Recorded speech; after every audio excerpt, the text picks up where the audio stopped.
مولاي صل وسلم دائما أبدا على حبيبك خير الخلق كلهم ورحمۃ اللہ وبرکاتہ۔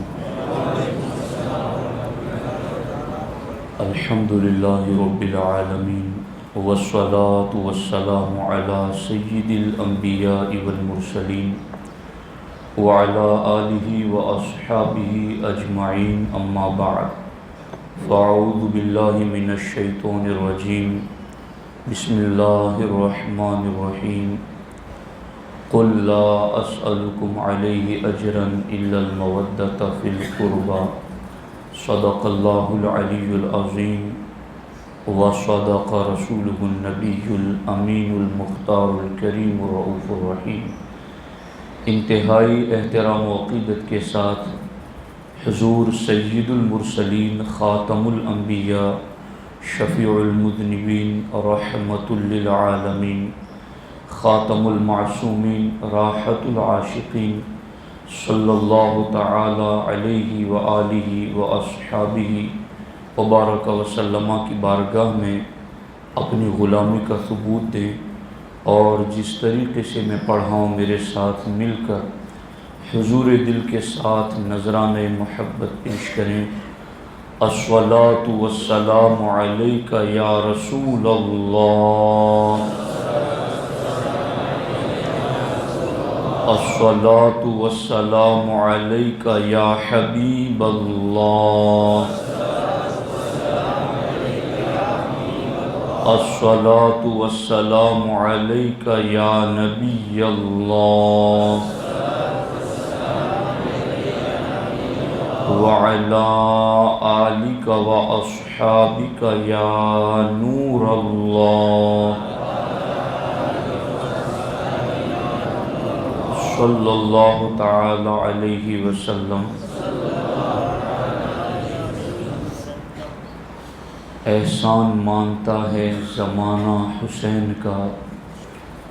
احسان مانتا ہے زمانہ حسین کا، حور و ملک نے گایا ترانہ حسین کا، اب بھی سخی کے ہاتھ کی دھومیں ہیں چار سو، اب بھی سخی کے ہاتھ کی دھومیں ہیں چار سو، صدیوں سے بٹ رہا ہے خزانہ حسین کا، جس کے قصیدے آیت تطہیر نے پڑھے،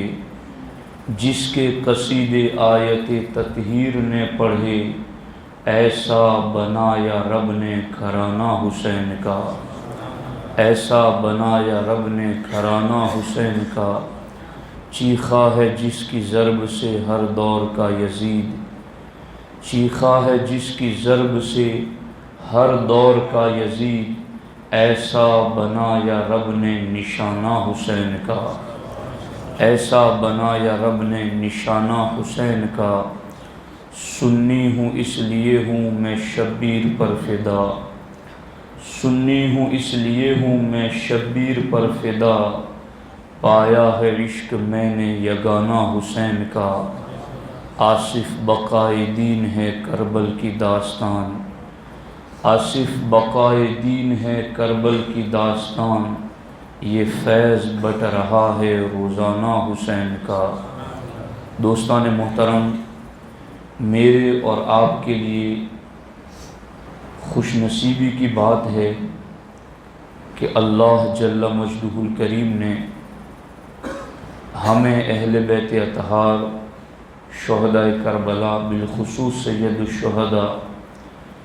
امام عالی مقام امام حسین کی یاد میں شرکت کی، اجتماع میں توفیق بخشی۔ اللہ کریم ان کے فیض و کرم سے ہمیں مالا مال فرمائے۔ دوستان محترم، مقصد شہادت امام حسین کے حوالے سے چند ضروری باتیں آپ تک پہنچانا چاہتا ہوں۔ دوستان محترم،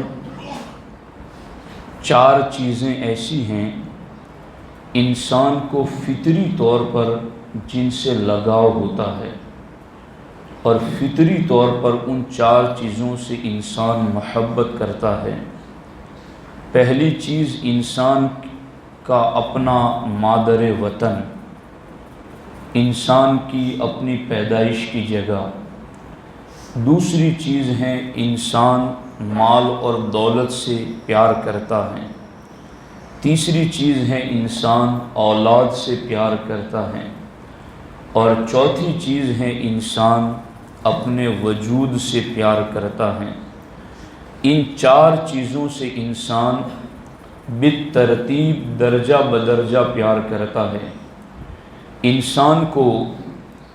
اپنے وطن سے پیار ہوتا ہے، اپنے گاؤں سے، اپنے علاقے سے، اپنی سرزمین سے پیار ہوتا ہے۔ اسی لیے ایک انسان 5-10 سال بھی کسی اچھے ملک اور خوبصورت ملک میں جانے کے بعد بھی اپنے گاؤں پلٹنے کی امید رکھتا ہے، تمنا رکھتا ہے، خواہش کرتا ہے، حالانکہ جس ملک میں وہ گیا ہے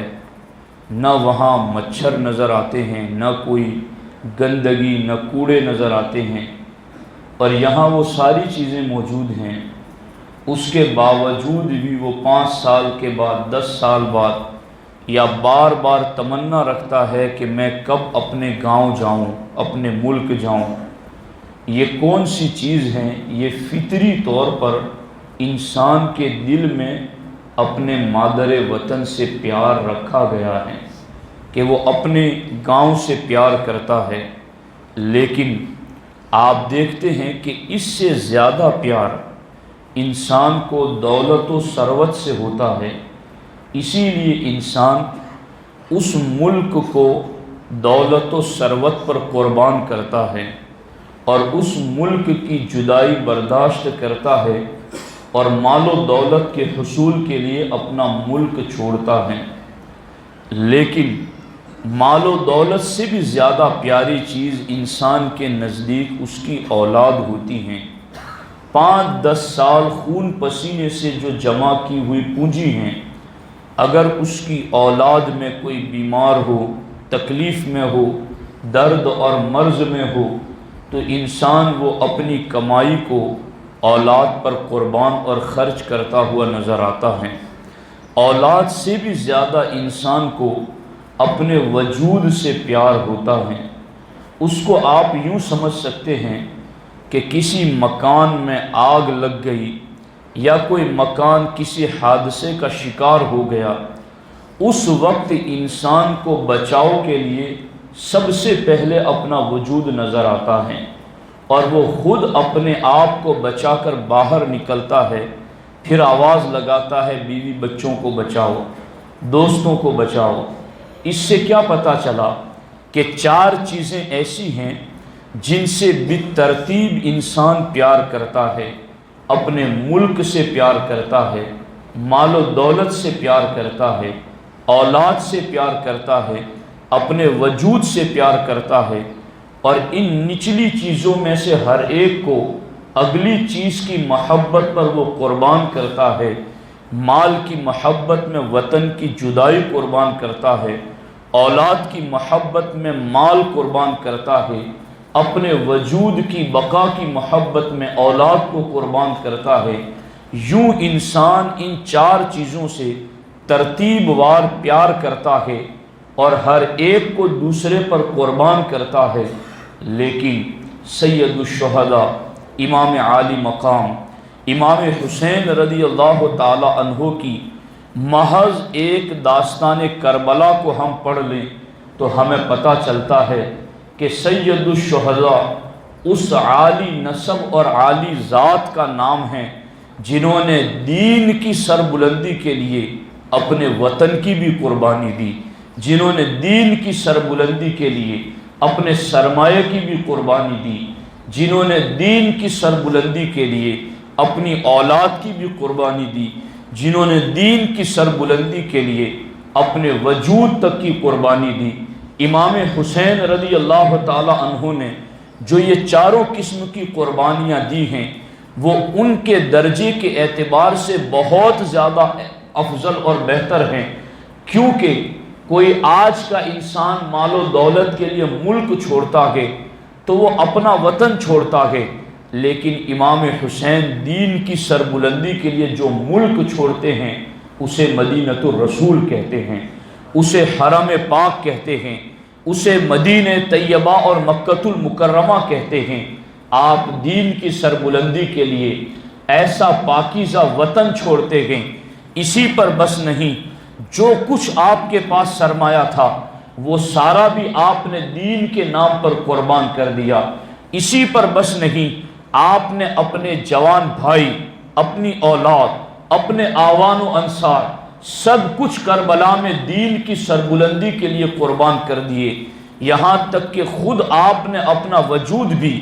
دین کی سربلندی کے لیے قربان کر دیا۔ جن چار چیزوں سے دنیا دار محبت کرتے ہیں اور انہی چار چیزوں میں گھرے ہوئے نظر آتے ہیں، یہ امام حسین کی ذات ہیں، جنہوں نے ان چاروں چیزوں کی قربانی رب کی رضا کے لیے، دین کے تحفظ کے لیے قربان کر دی ہیں۔ اب یہاں پر آپ اس چیز کو سمجھنے کی کوشش کریں، کبھی کبھی لوگوں کے ذہنوں میں یہ وسوسے آتے ہیں، ان کو شیطان ورغلاتا ہے، ان کے ذہن و دماغ میں شیطان یہ وسوسے ڈالتا ہے کہ یہ تو ملکی جنگ تھی، یہ تو سیاسی جنگ تھی، یہ تو اقتدار اور تخت و تاج کے حصول کے لیے جنگ تھی۔ میں ایسے تمام وسوسوں کی کاٹ کرنے کے لیے بس یہ بات عرض کرنا چاہتا ہوں، دنیاوی تخت و تاج کی لالچ وہ کیوں رکھیں جنہیں دنیا میں جنتی جوانوں کی سرداری نبی نے عطا فرما دی۔ وہ تو جنتی جوانوں کے سردار ہیں، ان کو تو اللہ کے رسول علیہ السلام نے دنیا ہی میں جنت عطا فرما دی، بلکہ وہ ایسے جنتی من احبہما فی الجنہ، ہمارے نبی فرماتے ہیں جو حسن و حسین سے سچا پیار کرے گا رب اسے بھی جنت عطا فرمائے گا۔ غور فرمائے یہاں پر، کہیں شیطان ورغلائے نہ،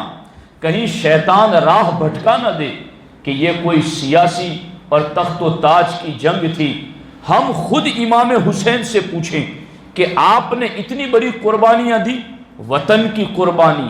مال کی قربانی، اولاد کی قربانی، اپنی جان کی قربانی، آپ نے تپتے ہوئے ریگزار میں ساری مصیبتیں جھیلی، بھوک بھی برداشت کیا، پیاس بھی برداشت کیا، سب کچھ برداشت کیا۔ آپ نے ایسا کیوں کیا؟ امام حسین خود بتاتے ہیں، الکامل فی تاریخ کی 3 جلد کے اندر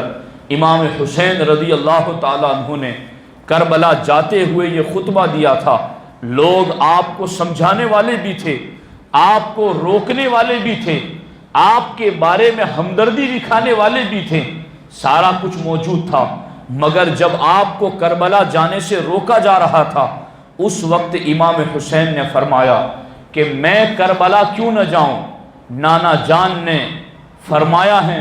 ان کا ارشاد ہے، اللہ کے رسول علیہ السلام کا فرمان امام حسین نے پڑھا، من رآ منکم سلطانا جائرا مستحلا لحرم اللہ ناکسا لعہد اللہ مخالفا لسنت رسول اللہ یعمل فی عباد اللہ بالاثم والعدوان فلم یغیر ما علیہ بقول ولا فعل کان حقا علی اللہ ان یدخلہ مدخلہ۔ امام حسین نے کربلا جاتے ہوئے اپنے خطبے میں اس حدیث کو ذکر کر کے اپنے جانے کے مقصد کو بتایا، اپنے جانے کی وجہ کو بتایا، اور اس وجہ کو وہ لوگ غور سے سنیں جنہیں اس جنگ میں کچھ سیاست نظر آتی ہیں، جنہیں اس جنگ کے اندر کوئی معاذ اللہ اپنا ذاتی مفاد نظر آتا ہے۔ یہ بہت بڑی محرومی ہوگی اگر کوئی شخص حسین اعظم کے حوالے سے یہ خیال رکھے کہ وہ کسی دنیا داری کی طلب میں وہاں گئے تھے۔ یاد رکھنا،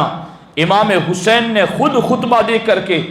اپنے موجودین کو اور قیامت تک آنے والوں کو یہ بتایا، میں اس لیے جاتا ہوں کہ نانا جان نے فرمایا من رآ منکم سلطانا جائرا، کہ تم میں سے جو شخص ظالم بادشاہ کا زمانہ دیکھیں کہ وہ ظلم کر رہا ہے، زیادتی کر رہا ہے، مستحلا لحرم اللہ، اللہ نے جنہیں حلال کیا ہے وہ ان کو حرام کر رہا ہے، اور اللہ نے جنہیں حرام کیا ہے وہ اس کو حلال کر رہا ہے، ناقصا لعہد اللہ، وہ اللہ کے وعدوں کو توڑ رہا ہے، مخالفا لسنت رسول اللہ، اور وہ ظالم بادشاہ ایسا ہے جو اللہ کے وعدوں کو بھی توڑتا ہے، اللہ کے حلال اور حرام کو بھی بدلتا ہے، اللہ کے رسول علیہ السلام کی سنت کو بھی بدلتا ہے، یعمل فی عباد اللہ بالاثم والعدوان، اور وہ قوم میں گناہ کے ساتھ شرکشی کے ساتھ حکومت کرتا ہے۔ تو اب ایسے بادشاہ کا زمانہ تم میں سے کوئی پائے تو اسے کرنا کیا ہے؟ امام حسین کہتے ہیں نانا جان نے جہاں یہ کہا کہ جو کوئی ظالم بادشاہ کا زمانہ پائے، جو ظالم اللہ کا وعدہ توڑتا ہے، جو ظالم سنت رسول علیہ السلام کی مخالفت کرتا ہے، جو ظالم اللہ کے حلال اور حرام کو بدلتا ہے، فَلَمْ يُغَيِّرْ مَا عَلَيْهِ بِقَوْلٍ وَلَا فِعْلٍ، پھر جس بندے نے ایسے ظالم کا زمانہ دیکھا پھر بھی اپنی زبان سے اس ظلم سے نہیں روکا، اپنے عمل سے اس ظلم سے نہیں روکا، کان حقاً علی اللہ ان یدخلہ مدخلہ، تو اللہ کا حق ہے کہ پھر اس چپ رہنے والوں کو بھی اسی جہنم میں داخل کرے جس میں وہ ظالم بادشاہ جائے گا۔ وہ ظالم بادشاہ جس جہنم میں جائے گا اس کا خاموش سپورٹر بھی اسی جہنم میں جائے گا۔ ہمارے نبی علیہ السلام نے یہ فرمان امام حسین کو سنایا، اور امام حسین نے کربلا جاتے ہوئے لوگوں کو یہ بتایا، میرا جانا تخت و تاجوری کے لیے نہیں ہے، میرا جانا کسی دنیاوی مفاد کے لیے نہیں ہے، بلکہ میرا جانا اس حکم رسول علیہ السلام پر عمل کرنے کی وجہ سے ہے۔ میں ظلم کو روکنا چاہتا ہوں، میں حلال اور حرام کے قانون کو بچانا چاہتا ہوں، میں نظام شریعت اور دین کا تحفظ چاہتا ہوں، میں سنت رسول کی مخالفت برداشت نہیں کر سکتا، میں دین کے قوانین بدل جائے اس کو برداشت نہیں کر سکتا۔ امام حسین فرماتے سرکار نے تو یہ ڈیوٹی لگائی کہ تم میں سے جو بھی ظالم بادشاہ کا زمانہ پائے وہ اس طریقے سے اس کو زبان سے روکے، اپنے عمل سے روکے۔ امام حسین فرماتے جس دور میں سانس لے رہا ہوں، انا احق من غیری، ظلم کو ہاتھ اور زبان سے روکنے کا سب سے زیادہ اس وقت کوئی حقدار ہے، امام حسین فرماتے وہ میری ذات ہے کہ میں ان کو روکوں، ظلم سے، ان کو بدعملی سے روکوں۔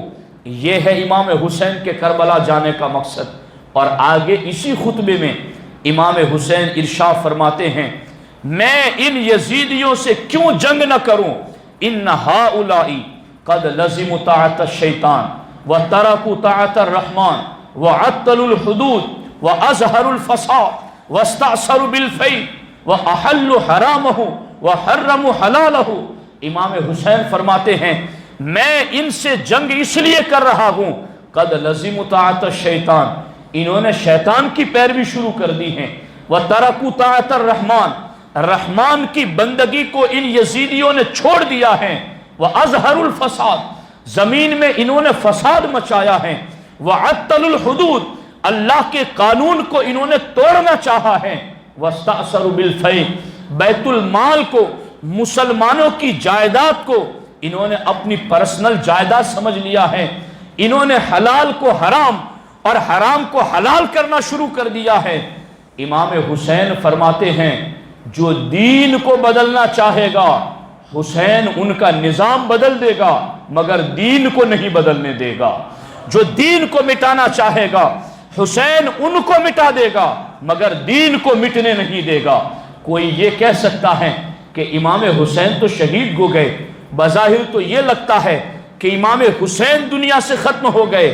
لیکن یاد رکھو دنیا کے اندر جب بھی جنگیں ہوتی ہیں تو جنگ اصل میں نظریے پر لڑی جاتی ہیں، جنگ اصل میں اپنے عقائد پر لڑی جاتی ہیں، اور جان دینے کے بعد بھی نظریہ زندہ ہو جائے تو اسے ہار نہیں اسی کو جیت کہتے ہیں، اس کو شکست نہیں اسی کو فتح کہتے ہیں۔ امام حسین جس دین کو زندہ کرنا چاہتے تھے وہ دین آپ کی شہادت سے زندہ ہو گیا، آپ اپنے مقصد میں کامیاب ہو گئے۔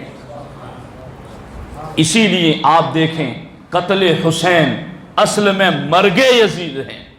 قتل حسین اصل میں مرگ یزید ہیں۔ اسلام زندہ ہوتا ہے ہر کربلا کے بعد،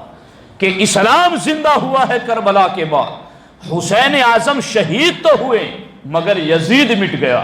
حسین اعظم شہید تو ہوئے مگر یزید کا تخت و تاج سمٹ گیا، حسین اعظم شہید تو ہوئے مگر یزید نیست و نابود ہو گیا۔ امام حسین نے جس مقصد کے لیے قربانی دی تھی کہ شریعت کا تحفظ ہو، آپ نے شہادت کیا پیش کی؟ آپ کی شہادت سے دین زندہ ہو گیا،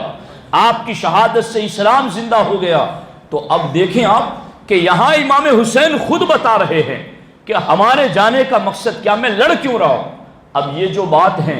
کہ یزیدی دین کے قانون کو توڑ رہے ہیں، شریعت کی حدود کو پامال کر رہے ہیں، وہ کون سی شریعت کی حدیں تھی جن کو یزید نے پامال کیا، اور وہ کون سی باتیں تھیں جو شریعت کی حدیں تھی اور یزید نے ان حدوں کو توڑ دیا؟ تو یاد رکھنا ساری تاریخ کی کتابوں میں یہ باتیں ملتی ہیں، اس وقت میری نگاہ کے سامنے بھی موجود ہیں کہ یزید نے وہ کون سے کرتوت کیے جس کی وجہ سے دین کے اوپر حملہ ہوا۔ پہلے ایک بات یہ یاد رکھنا، عربی کا مقولہ ہے الناس علی دین ملوکہم، کہ لوگ بادشاہوں کا طور طریقہ اپناتے ہیں، بادشاہ جس طریقے پر چلتا ہے قوم بھی اس طریقے پر چلنے میں اپنا فخر محسوس کرتی ہیں۔ دیکھتے نہیں ہو بادشاہ جھوٹ بول رہا ہے تو اس کے نیچے والے بھی کتنے دھڑا دھڑ جھوٹ بول رہے ہیں، اور کسی کو جھوٹ کے حوالے سے کوئی فکر نہیں ہے۔ چونکہ بڑا جھوٹ بولتا ہے تو چھوٹے اس کو اپنی شان سمجھتے ہیں کہ اب تو اس میں کوئی ملامت رہی ہی نہیں، چونکہ وہ اتنا بڑا بولتا ہے تو مجھے بولنے میں کیا حرج ہے۔ امام حسین جانتے تھے یزید تو حرام کاموں میں مبتلا ہے، یزید تو سنت رسول کی مخالفت میں مبتلا ہے، یزید تو گناہ بدعملیوں میں مبتلا ہے، لیکن چونکہ یہ تخت و تاج پر بیٹھا ہے اور تخت و تاج پر بیٹھ کر وہ یہ سارے کام کرے گا تو پھر قوم بھی اس کا طریقہ اپنانے میں فخر محسوس کرے گی۔ اب یزید نے وہ کون سا طریقہ اپنایا تھا؟ یزید رات بھر گانے باجے والی عورتوں کے درمیان بیٹھتا تھا اور رات بھر تنبورا اور بانسری کی آواز پر مغنیات گانے والیوں کی آوازیں سنتا، شراب پیتا، صبح ہوتے ہوتے وہ سو جاتا، فجر کی نماز ادا نہ کرتا، جب دیر اٹھتا اس وقت بھی اس کے منہ سے شراب کی بدبو آتی۔ اس سے پوچھا گیا کہ تو شراب پی رہا ہے، دین میں شراب تو حرام ہے۔ اس نے کہا دین محمدی میں شراب حرام ہے مگر دین عیسیٰ علیہ السلام میں شراب حلال ہے۔ اگر محمدی بن کر شراب نہ پی جائے تو عیسائی بن کر کے شراب پی جا سکتی ہیں۔ اس طریقے سے اس نے شراب کو پیا بھی اور شراب کو رائج بھی کرنا چاہا۔ رات بھر گانے باجے والی عورتوں میں بیٹھ کر گانے باجے بھی سنے اور ان غیر محرموں کے چہروں کو بھی دیکھا، بے حیائی بھی کی، اور پھر فجر کی نماز کو بھی چھوڑ دیا۔ یزید کا ایک برا عمل یہ بھی تھا، وہ بندروں کا ناچ دیکھتا تھا، وہ اسی طرح سے جانوروں کو لڑاتا تھا، اور کبھی کوئی بندر ہار جاتا تو اس پر یزید غمزدہ بھی ہوتا، اس پر وہ ڈپریشن کا شکار بھی ہوتا، اور غالباً کسی بندر ہی کی وجہ سے اس کی موت بھی ہوئی ہے۔ اب آپ غور کریں کہ یزید کے یہ سارے کرتوت ہیں کہ وہ بے نمازی پن کو رواج دینا چاہتا ہے، وہ شراب کے حرام ہونے کو حرام ہونے کے باوجود حلال کہہ کر رائج کرنا چاہتا ہے، گانے باجے والیوں میں بیٹھ کر محفلیں سننے کو رائج کرنا چاہتا ہے، تنبورا اور بانسری کی آواز کو سننا رائج کرنا چاہتا ہے، محرمات کے ساتھ نکاح، پھوپھی کے ساتھ، خالہ کے ساتھ نکاح کرنے کو یزید رائج کرنا چاہتا تھا۔ امام حسین کہتے ہیں یزید دین کے ان قانون کو توڑ رہا ہے، یزید شریعت کی خلاف ورزی یہاں آ کر کر رہا ہے۔ اب کون کہے گا کہ امام حسین محض دنیاوی سیاست یا دنیاوی فائدے کے لیے نکلے، یا اس طرح کی کوئی سوچ تھی ان کی؟ یزید کے یہ سارے کرتوت آپ کی نگاہوں کے سامنے تھے، اسی لیے مدینے کے گورنر نے جب پہلی ہی دفعہ یزید کی بیعت لینے کے لیے امام حسین کو پیغام بھیجا، امام حسین نے اسی وقت کہا جو کھلے عام فسق و فجور میں مبتلا ہے حسین ابن علی اس کی بیعت نہیں کر سکتا، میں اس کے ہاتھ میں ہاتھ نہیں دے سکتا۔ تو یہ ساری باتیں تھی جو یزید میں تھی، اور یزید کے ذریعہ قوم میں رائج ہو رہی تھی۔ امام حسین اس لیے کربلا گئے تاکہ یزید کی اس سوچ کو ختم کیا جائے، شریعت کو تحفظ دیا جائے، شریعت کے قانون کو بچایا جائے۔ امام حسین اس وجہ سے کربلا گئے تھے۔ اسی لیے آپ دیکھیں آج ہم پر بھی لازم ہیں، آج ہم اتنی بڑی تعداد میں، مسجد بھی پوری بھر چکی ہے، باہر بھی لوگ بیٹھے ہیں، مسجد کے باہر بھی لوگ سن رہے ہیں، آج یہ سارے اللہ کے فضل سے حسینی بیٹھے ہوئے ہیں۔ اللہ تعالیٰ ان کی محبت میں ہمیں قبول فرمائے۔ ہم حسینی ہیں اسی لیے ان کی محبت میں بیٹھے ہیں، لیکن ہمیں یہ بھی سمجھنا ہوگا کہ حسینیت ہے کیا۔ امام حسین تو اعلان کر رہے ہیں کہ یزید شرابی ہیں، اس لیے اس کے ہاتھ میں نہیں دیتا۔ یزید زانی بدکار ہیں، اس لیے اس کے ہاتھ میں ہاتھ نہیں دیتا۔ یزید تو گانے باجوں کی محفلوں میں بیٹھتا ہے، اس لیے اس کے ہاتھ میں ہاتھ نہیں دیتا۔ یزید تو اللہ کا وعدہ توڑتا ہے، اس لیے اس کے ہاتھ میں نہیں دیتا۔ یزید تو سنت رسول اللہ علیہ السلام کی مخالفت کرتا ہے، اس لیے اس کے ہاتھ میں ہاتھ نہیں دیتا۔ یزید تو حلال کو حرام اور حرام کو حلال کر رہا ہے، اس لیے میں اس کے ہاتھ میں ہاتھ نہیں دیتا۔ آج ہم میں سے ہر حسینی اس بات کا متمنی ہے، اس بات کی تمنا کرتا ہے کہ قیامت کے دن حسین اعظم ہماری دستگیری کرے، ہمارا ہاتھ تھامے، ہمیں کربلا کے سخت نرغے سے بچائیں۔ تو مجھے بتاؤ، اگر شراب پیتے ہوئے امام حسین سے محبت کا دعویٰ رہا اور توبہ کیے بغیر مر گیا، قیامت کے دن امام حسین کے پاس گیا، حضور میری دستگیری کریں، اور امام حسین نے کہہ دیا تجھے پتہ نہیں تھا کہ میں نے تو سارا کنبہ لٹا دیا مگر شرابی کے ہاتھ میں ہاتھ نہیں دیا، تو تجھے وہی سے سبق سیکھ لینا چاہیے تھا کہ شرابیوں کا ہاتھ میں نہیں تھامتا۔ کوئی بے نمازی قیامت کے دن اٹھا بغیر توبہ کے مرا تھا، امام حسین کے پاس گیا، حسین ابن علی میری دستگیری کریں۔ اگر امام حسین نے کہہ دیا تجھے پتہ نہیں تھا، میں تو کربلا گیا ہی اس لیے تھا کہ وہ بے نمازی تھا، یزید بے نمازی پن کو رائج کرنا چاہتا تھا، اور میں نے تو بے نمازی کے ہاتھ میں ہاتھ نہ دے کر پورا کنبہ شہید کر دیا، تجھے اسی وقت سمجھ لینا چاہیے تھا کہ میں تو بے نمازیوں کا ہاتھ نہیں تھامتا۔ اگر یہ کہہ کر کے مسترد کر دیا تو پھر کیا بنے گا قیامت کے دن؟ امام حسین تو ناچ گانے میں مصروف رہنے والے یزید کے خلاف کنبہ شہید تو کرا دیتے ہیں مگر اس کے ہاتھ میں ہاتھ نہیں دیتے۔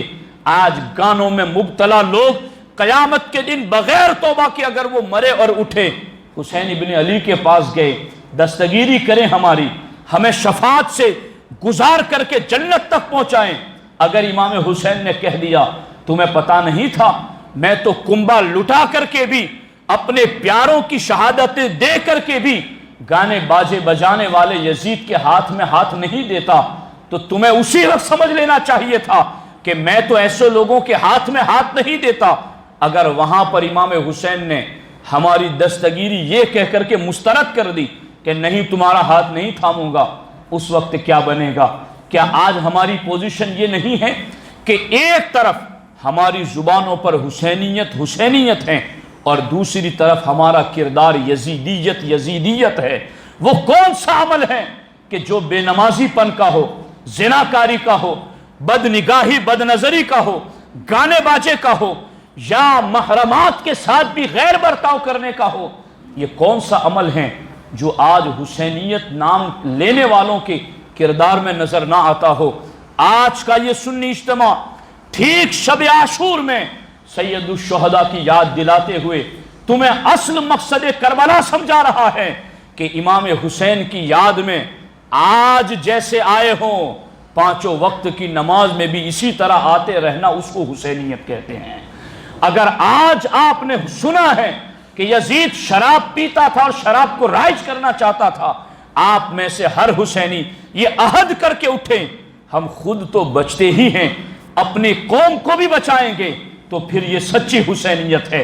آپ زنا سے بچتے ہیں، آج یہ عہد کر کے اٹھو ہم تو زنا سے بچتے ہی ہیں، مگر بچائیں گے بھی قوم مسلم کو، تو پھر یہ سچی حسینیت ہے۔ حسینیت صرف 10 دنوں تک نہیں، حسینیت زندگی کی آخری سانس تک ہے۔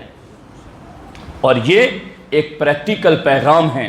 یہ ایک تسلسل کے ساتھ جاری ہونے والا پیغام ہے۔ اس لیے اس کو سمجھنے کی کوشش کریں، اس کو یاد رکھنے کی کوشش کریں۔ اور میں یہاں پر عقیدے کے لحاظ سے بھی وہ بات کرنا چاہتا ہوں۔ آج کبھی یہ بات بھی ہوتی ہے کہ جب کبھی یہ کہا جاتا ہے سنیت پر قائم رہو، سنیت پر ڈٹے رہو، دائیں بائیں نہ دیکھو، تو کچھ ایسے بھی ہوتے ہیں کہ جنہیں سنی لفظ سن کر کے فرقہ واریت نظر آتی ہیں، اور وہ یہ سمجھتے ہیں کہ یہ کیا پھر بٹوارے کی بات شروع کر دی، یہ کیا پھر فرقہ واریت کی بات کر دی۔ اور کئی لیڈر بھی منہاجی قسم کے آپ کو ایسے نظر آئیں گے کہ وہ یہ کہتے ہیں کہ ہمیں بس مسلمان کہو، یہ سنی کیا ہوتا ہے۔ میں کہتا ہوں کربلا اور حسینیت کا نام ہے سنیت، اور میں حوالہ پڑھ رہا ہوں آپ کے سامنے، الکامل فی تاریخ کی 3 جلد میں امام حسین نے جہاں یزید کے خرافات کے پرخچے اڑا کر کے قیامت تک آنے والے غلاموں کو یزیدی عمل سے بچایا، وہیں پر امام حسین نے کربلا میں سچے عقیدے کی پہچان بھی بتائی۔ آپ نے یزیدیوں کے سامنے خطبہ دیا، اور خطبہ دیتے ہوئے ارشاد فرمایا اولم یبلغکم قول مستفیض، اے میرے سامنے کھڑے ہوئے یزیدیوں، کل عذر نہ کرنا کہ ہمیں کسی نے بتایا نہیں تھا، اور آج سنیوں میں تمہیں بتا رہا ہوں، کل تم یہ عذر نہ کر سکو گے کہ ہمیں کسی نے نہیں بتایا تھا کہ سنیت کیا ہوتی ہے۔ امام حسین اپنے دور میں اپنے سامنے کھڑے ہوئے یزیدیوں سے کہہ رہے تھے اولم یبلغکم قول مستفیض، کیا تم تک نانا جان کی وہ حدیث مشہور نہیں پہنچی، وہ مشہور زمانہ پیغام نہیں پہنچا؟ کون سا پیغام؟ ان رسول اللہ صلی اللہ علیہ وسلم قال لی ولی اخی، کہ نانا جان مصطفیٰ جان رحمت صلی اللہ علیہ وسلم نے میرے بارے میں اور میرے بھائی حسن کے بارے میں فرمایا انتما سیدہ شباب اہل الجنہ وقرۃ عین اہل السنہ، اے حسن و حسین تم دونوں جنتی جوانوں کے سردار بھی ہو، اور تم دونوں سنیوں کی آنکھوں کی ٹھنڈک بھی ہو۔ سنیوں کی آنکھوں کی ٹھنڈک، سنیوں کی آنکھوں کی ٹھنڈک، سنیوں کی آنکھوں کی ٹھنڈک۔ غور کرو ان لفظوں پر، یہ سنیت کا لفظ کوئی سال 2 سال 200 300 سال کی پروڈکٹ نہیں ہے، یہ کربلا کا سچا پیغام ہے سنیت پر قائم رہنا۔ امام حسین نے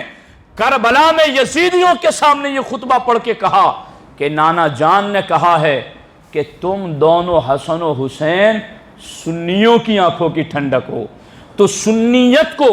بطور پہچان حق کی ذکر کرنا یہ کربلا کا پیغام ہے، یہ امام حسین کا پیغام ہے کہ آپ نے وہاں سے کہا کہ ہم دونوں بھائی سنیوں کی آنکھوں کی ٹھنڈک ہیں۔ اب اس سے